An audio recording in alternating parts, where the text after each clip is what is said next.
Hello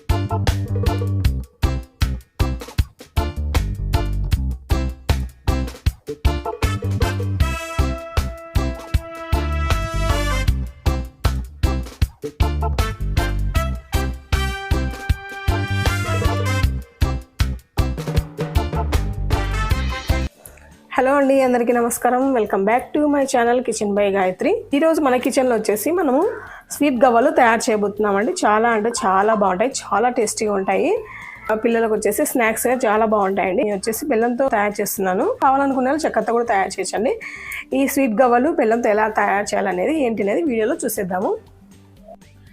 ఈ బెల్లం గవ్వలు తయారు చేయడానికి వచ్చేసి ఫస్ట్ మనం వచ్చేసి ఒక కప్పు మైదా అండి. మీరు ఈ ప్లేస్లో వచ్చేసి గోధుమ పిండిని వాడచ్చు. నేనైతే మైదా తీసుకుంటున్నాను. నెక్స్ట్ ఇందులోకి వచ్చేసి కొద్దిగా సాల్ట్ అండి, జస్ట్ టేస్ట్ కోసం మాత్రమే కొద్దిగా సాల్ట్. నెక్స్ట్ ఇందులోకి కొద్దిగా వేడి నూనె అండి, గోరువెచ్చగా కాబెట్టుకున్న నూనె వచ్చేసి. ఆయిల్ మొత్తం గోధుమ పిండి కలిపేసుకోండి. నూనె వేడిగా ఉంటుంది కాబట్టి ఫస్ట్ వచ్చేసి స్పూన్తో కలుపుతున్నాను అండి. కొద్దిగా చల్లయిన తర్వాత మనం చేతితో కలిపేద్దాము. చూడండి, ఇలా మొత్తం కలిపేసుకోవాలి. మనం ఇలా అంటే చూడండి, ఇలా ముద్దలాగా మనకు ముద్దలా తయారవ్వాలండి. ఇప్పుడు వచ్చేసి మనం కొద్ది వాటర్ యాడ్ చేసుకుంటూ మన చపాతీ పిండి తడుపుకుంటాం కదండి, అలా తడుపుకోవాలి. పూర్తి గట్టిగా కాకుండా, పూర్తి మెత్తగా కాకుండా చూపిస్తా అండి ఎలా కలపాలనేది. చూడండి, ఇలా తడిపేసుకోవాలి. పూర్తిగా గట్టిగా కాకుండా, పూర్తి సాఫ్ట్గా కాకుండా చూడండి, ఇలా మనం ప్రెస్ చేస్తే లోపలికి వెళ్ళిపోతుందా, ఇలా తడిపేసుకోవాలండి. ఇప్పుడు నెక్స్ట్ వచ్చేసి ఇలా తడుపుకున్న పిండిని వచ్చేసి మన చిన్న గోళీ సైజు ఉంటుంది కదండి, ఆ సైజులో వచ్చేసి చిన్న బాల్స్లా తయారు చేసుకోవాలి. చిన్న గోళీ సైజు ఉంటుంది కదా, ఇలా రెడీ చేసి పెట్టుకున్నామండి బాల్స్ మొత్తం.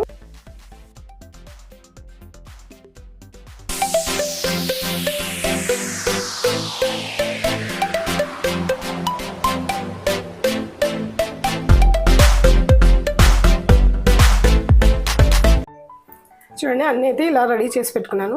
చిన్న బాల్స్లా తయారు చేసి పెట్టుకున్నాను. ఇప్పుడు నెక్స్ట్ వచ్చేసి మనము చూడండి, నేనైతే ఇలాంటి డీప్ ఫ్రై చేస్తాం కదా, ఆ గంట అయితే తీసుకున్నాను. గవ్వల చెక్క ఉన్న వాళ్ళు గవ్వల చెక్క వాడచ్చండి. నా దగ్గర లేదు కాబట్టి నేను ఇలా చూడండి, ఇలా వస్తుంది. షేప్ వచ్చేసి ఇలా రావాలి. మీరు ఈ గరిటె కూడా లేని వాళ్ళైతే ఫోర్క్ మీద చేయండి. చూపిస్తాను అండి ఫోర్క్ మీద ఎలా చేయాలనేది. చూడండి, ఇలా ప్రెస్ చేసి జస్ట్ అలా కదిలి చేస్తే చూడండి ఎలా వస్తున్నాయో. చూడండి, ఫోర్క్ తీసేసుకొని జస్ట్ ఇలా ప్రెస్ చేయండి. ఇది కూడా ఇలా చూడండి, ఇలా ప్రిపేర్ చేసేసుకోండి మొత్తము.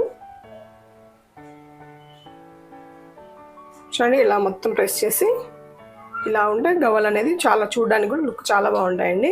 లేదంటే మీరు ఇలా చేయలేకపోతే మనం చపాతీలా రుద్దుకొని జస్ట్ నైఫ్తో కట్ చేసి పొడుగా చిన్న బాక్స్ కట్ చేసేసుకొని కూడా చేసుకోవచ్చు మీరు.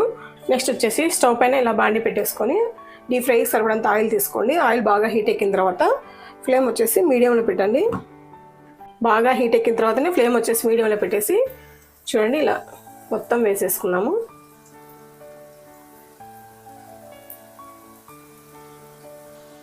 ఇలా వేసుకున్న తర్వాత మీడియంలో మాత్రమే కుక్ చేయండి, హై ఫ్లేమ్లో మాత్రం కుక్ చేయొద్దు. ఎందుకంటే హై ఫ్లేమ్లో కుక్ చేస్తే ఏమవుతుందంటే పైన మాత్రమే కుక్ అవుతాయండి, లోపల మాత్రం కుక్ అవ్వవు. అందుకని చెప్పేసి మీడియంలో పెట్టేసి మొత్తం వేయించుకోండి. బాగా గోల్డెన్ బ్రౌన్ వచ్చే వరకు మనం వేయించుకోవాలి. చూడండి, ఇవైతే వేగిపోయాయి. ఈ కలర్ వస్తే సరిపోతుందండి మనకి. చూడండి, ఈ కలర్ వచ్చేంత వరకు వేయించుకుంటే మనకు సరిపోతుంది. ఇప్పుడు వీటిని వచ్చేసి పక్క తీసేసుకున్నాము. చూడండి, ఇలా అయితే మొత్తం వేయించేసుకున్నాము. ఇప్పుడు నెక్స్ట్ ప్రాసెస్ వచ్చేసి మనం ఏ కప్పుతో అయితే మైదా పిండి తీసుకున్నాం కదా, అదే కప్పుతో వచ్చేసి బెల్లం అండి. కొంచెం దంచి పెట్టుకున్న బెల్లం తీసుకున్నాను. ఇందులోకి వచ్చేసి 1/2 కప్పు వాటర్ వేస్తున్నాను అండి. ఇప్పుడు దీన్ని మొత్తం నేను కరిగించేసి వడబోస్తానండి. ఎందుకంటే ఏమన్నా డస్ట్ అది ఉంటే కింద వడపోతలు వెళ్ళిపోతుంది కదా, అందుకని చెప్పేసి నేను మొత్తం కరిగించేసి స్టవ్ పైన పెట్టి కొద్దిగా వేడి చేస్తే మొత్తం కరిగిపోతుందండి. తర్వాత వచ్చేసి మనం ఫిల్టర్ చేసేసుకున్నాం దీన్ని. చూడండి, నేనైతే మొత్తం కరిగించేసాను. కొద్దిగా వేడి చేస్తే మొత్తం కరిగిపోతుందండి. ఇప్పుడు వచ్చేసి ఫిల్టర్ చేసుకున్నాము. నేను ఏ బాండీలో అయితే డీప్ ఫ్రై చేశానో అదే బాండీలో వచ్చేసి ఆయిల్ తీసేసానండి. ఇలా బెల్లం వచ్చేసి పాకం పట్టేసుకున్నాం ఇప్పుడు ఇందులోనే. చూడండి డస్ట్ అయితే ఇలా ఉంది, చూడండి ఇలా ఉంది. ఈ డస్ట్ అంతా వచ్చేసి మనకు కరగబెట్టేసి వెళ్ళిపోతుంది చూడండి. ఇప్పుడు వచ్చేసి దీన్ని పాకం పట్టేసుకున్నాము, బాగా ఉడకనిద్దామండి. పూర్తిగా ముదురుపాకు కాకుండా మనం వాటర్లో వేస్తే ఉంట కడుతుంది కదా, అంతవరకు వచ్చేసి మనం పాకం పట్టేసుకోవాలి. చూడండి మనకు పాకం ఎలా రావాలంటే వాటర్లో ఇలా వేసేస్తే ఇలా కలిపేస్తే మనకు ఉంటలా తయారవ్వాలండి. చూడండి ఇలా వస్తే సరిపోతుంది. పాకం అయితే మనకు కరెక్ట్గా వచ్చిందండి. ఇప్పుడు స్టవ్ ఆఫ్ చేసేసి మనం చేసి పెట్టుకున్నాం కదా గవ్వలు వచ్చేసి ఇందులో వేసిద్దాం. మొత్తము వేసేసి మొత్తం కలిపేసేయండి. మొత్తం పైకి కిందికి మొత్తం కలిపేసేసేయండి. ఈ పాకాన్ని మొత్తం పీల్చేసుకుంటాయండి. చాలా బాగుంటాయండి స్నాక్స్ టైప్. పిల్లలకి అయితే ఈవినింగ్ టైంలో ఇస్తే బాగుంటుంది. అందులో వచ్చేసి మన ఈ బెల్లంలో ఐరన్ కంటెంట్ కూడా ఉంది కాబట్టి పిల్లలకు వచ్చేసి ఐరన్ కూడా అందుతుంది బాడీకి. సో ఇలా మొత్తం కలిపేసేయాలి.